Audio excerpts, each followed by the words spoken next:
Welcome to Samba Samba. Enjoy the video.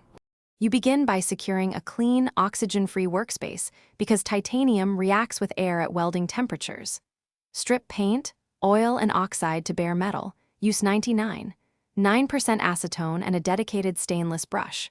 Fit the joint and clamp so no gaps exist.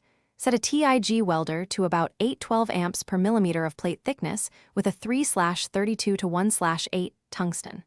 Once clamped, attach argon for shielding.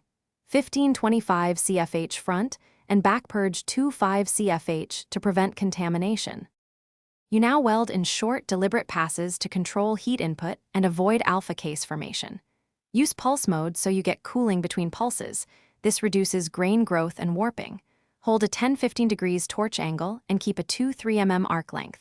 Feed pure titanium filler wire 0.81, 6 mm at a steady rate so the puddle stays fluid but not oversized. Pause between beads to let the part cool slightly, and keep the inert gas flowing until the metal drops under 300 degrees C to protect the weld. You finish by maintaining the argon purge until the weld cools below about 300 degrees C to prevent oxygen pickup. Inspect color. A shiny silver to light straw shows good shielding. Any brown, gray, or blue tints mean contamination.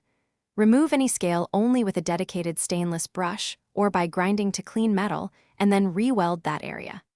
If the weld exhibits porosity or embrittlement, cut back to sound metal and repeat the process. One troubleshooting tip. If contamination shows, stop immediately, clean, and repurge before re-welding. Thanks for watching. Consider subscribing if we helped you.